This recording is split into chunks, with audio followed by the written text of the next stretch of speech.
She heard it before she saw it. The sound of the collision, not the cinematic crash of films, but the real sound, the compressed, concussive report of two vehicles meeting at speed, came through the windshield of Sarah's sedan at 7:14 in the morning, and by the time she looked up from her phone, the traffic ahead of her had already stopped, and the two cars involved were visible 30 feet ahead.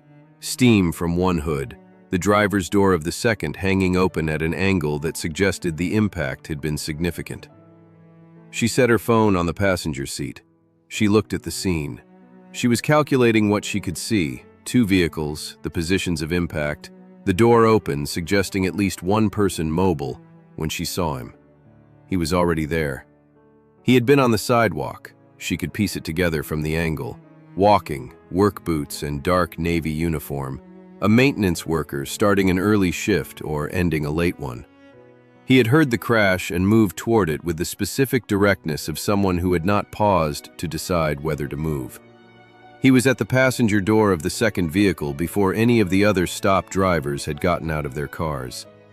She watched him assess the scene in the way she assessed scenes, not frantically, with the rapid, organized attention of someone who has a protocol and is moving through it. He looked at the driver first. She could see the driver slumped against the wheel, a woman, conscious but not moving cleanly. He spoke to her. He did not touch her. He spoke to her for approximately 12 seconds, his hand raised with the palm toward her in the gesture that means, "Stay still," and then he moved to the passenger. The passenger was already trying to get out of the car. He was a man of perhaps 60, the specific, disoriented determination of someone who has been in a crash and whose body is running on adrenaline and who does not yet know whether he is injured. Jerome, she did not know his name yet, would not know it for another 4 hours, put his hand on the man's shoulder, not pushing, holding. He said something. The man stopped. He sat back. Sarah reached for her phone to call 911. Someone had already called. She could hear the distant sound of a siren beginning. She put her phone back on the seat. She watched. He had a compact kit. He had taken it from his cargo pocket with the practiced efficiency of someone who takes it from his cargo pocket regularly. He was checking the driver's neck with 2 fingers, not feeling for a pulse, checking for injury, the specific pressure point check of someone with spinal injury protocol. He was talking to her the whole time. She could not hear what he was saying. She could see the driver's face. The driver was listening. That was what mattered. The passenger had begun to shake, the adrenaline crash arriving.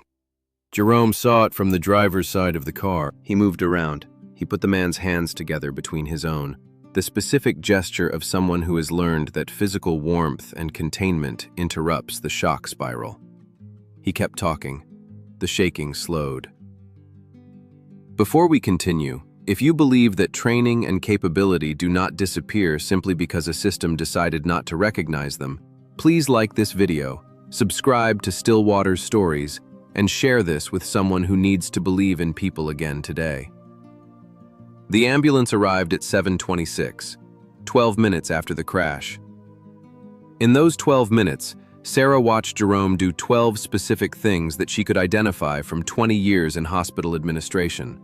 Things that required not just the knowledge of what to do, but the practiced calm to do them in sequence, without panic, in a situation where panic is the default human response.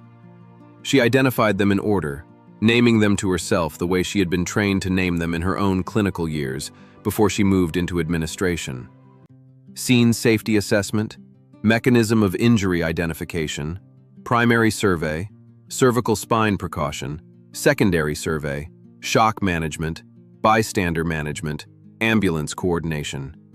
He had done all 8, in the correct order, in 12 minutes, with the contents of a cargo pocket. The paramedics acknowledged him when they arrived, the specific nod of professionals recognizing someone who has managed a scene correctly, which is the only form of acknowledgement that emergency medicine gives.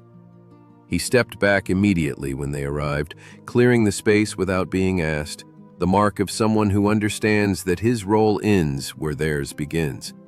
He picked up his kit. He put it in his pocket. He looked at the scene once, the practiced final assessment, everything accounted for, and walked to the sidewalk. He did not look at the stopped cars. He did not look at the people who had gotten out and were watching. He pulled out his phone, checked the time, and began walking in the direction he had been walking before the crash. Sarah sat in her car for a long moment after the ambulance left and the traffic began to move. She had been running Meridian Hospital System for 6 years. She had signed off on 417 operational policies in that time. She had implemented an automated applicant screening system for the EMT certification program 2 years ago as part of an efficiency initiative designed to reduce the administrative burden on the hiring team. The system flagged employment gaps, incomplete documentation, and non-standard certification pathways as disqualifying criteria. It processed applications in 30 seconds. She had thought, at the time of implementation, that it was a reasonable tool. She drove the remaining 11 minutes to the hospital. She went to her 7 a.m. board meeting. She chaired it with the efficiency that the board had come to expect. She presented the Q3 operational review. She answered 4 questions. She adjourned at 8:45. At 8:46, she called her Director of Human Resources. She said, "I need you to pull the rejected applicant files for the EMT certification program, all of them, from the last 3 years." Her director said, "All of them?" She said, "All of them. And I need the automated screening rejection logs, specifically anything flagged for employment gaps or non-standard certification pathways." Her director said, "Can I ask what this is for?" She said, "I watched someone work a car accident scene this morning for 12 minutes. He had EMT basic certification and advanced first responder training, and he managed the scene correctly in every particular. He was wearing a maintenance uniform." Her director was quiet for a moment. Sarah said, "I want to know if his application is in those files." It was. Jerome Washington. 2 applications, one 18 months ago, one 7 months ago. Both rejected by the automated screening system within 30 seconds of submission. The flag on both, employment gap, 2019 to 2021. The gap was 18 months during which Jerome had been the primary caregiver for his father following a stroke, a period during which he had also completed his EMT basic course at night school because the training had somewhere to go and the nights were long. The system had not asked about the gap. It had flagged it and rejected. Sarah sat in her office with the 2 rejection letters on her screen and thought about 12 minutes on a city street and 8 clinical protocols executed in the correct order with the contents of a cargo pocket. She called her director back. She said, "Find Jerome Washington. He has a current address in the file. I want to meet with him today if he's available. Not HR, me." Her director said, "Directly?"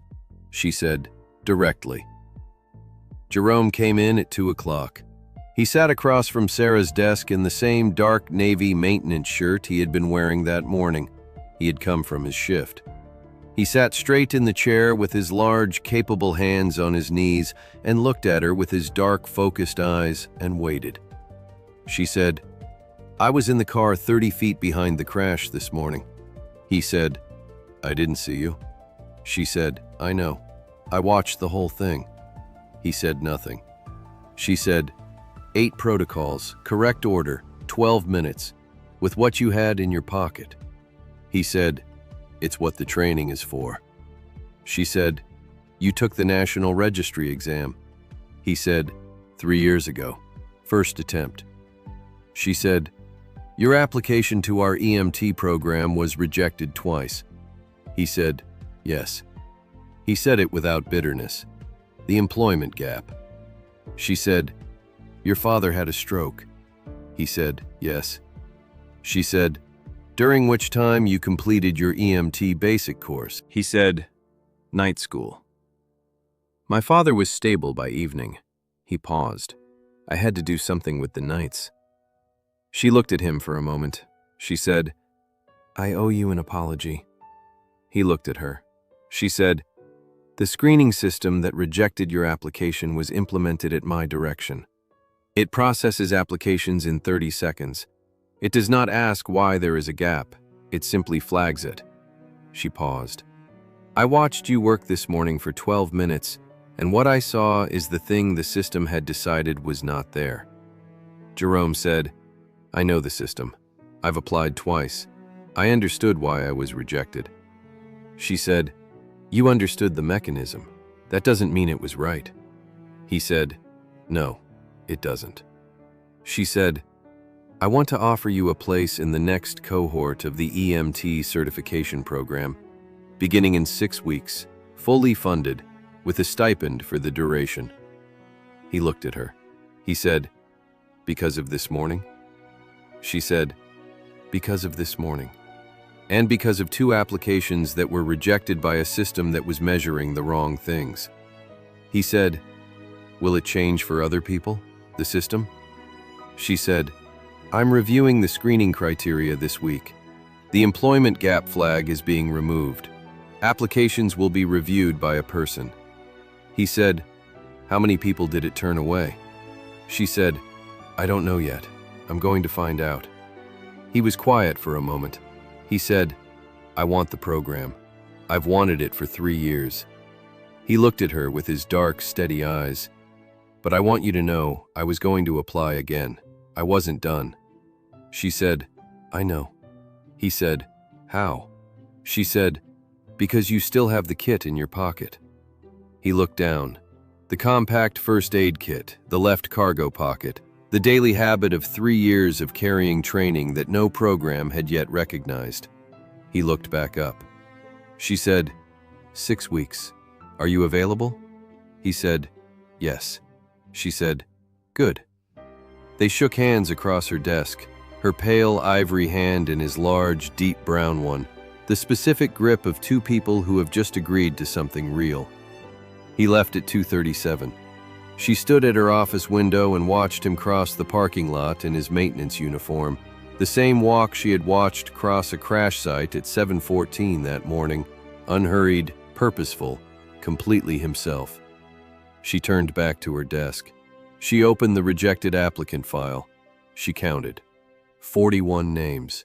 3 years of 30-second decisions by an automated system that had been measuring employment gaps instead of capability and had been doing it at her direction. She called her director. She said, I need a human review of all 41 rejected files. I need it completed by end of week. And I need the review criteria to include an interview component. I want someone to talk to these people, not just read their paperwork. Her director said, that's significant additional. She said, I know. She paused. Start today. Jerome Washington completed the EMT certification program 7 months later. He graduated at the top of his cohort, not by a small margin. His clinical supervisor described him in the evaluation as the most naturally prepared candidate I have supervised in 14 years. He was offered a full-time position at Meridian Hospital's emergency department on the day of his graduation. He accepted. On his first shift, he walked through the emergency department doors in his new uniform and stopped at the desk to check in.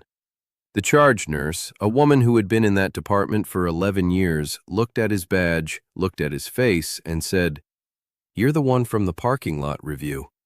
He said, I don't know what you mean. She said, the CEO reviewed the rejected applicants, 41 people. She told the story at the all-staff meeting. You were the one she saw work the crash. He said, She told the story? She said, I watched a man execute 8 emergency protocols correctly in 12 minutes from a cargo pocket, and my system had rejected him twice. I want everyone in this building to understand what that means about the system. Jerome stood at the emergency department desk for a moment. He said, Did anything change for the others? The charge nurse said, 11 of the 41 were brought back for interviews. 4 of them are in training programs now. He said, 4. She said, 4 so far. He put his badge on. He picked up his first patient assignment. He went to work. He did not think about the cargo pocket. He did not think about the 30-second rejection letter, or the 18 months of nights, or the 7:14 crash scene. He thought about the patient in room 4 who needed someone to be there. He went to room 4. If this story moved you, please like this video, leave a comment, and share it with someone who needs to hear it today. Subscribe to Still Waters Stories for more stories of courage, grace, and the small human decisions that turn out to matter more than anyone knew. And tell us in the comments, have you ever watched someone demonstrate something extraordinary that the system had already decided wasn't there?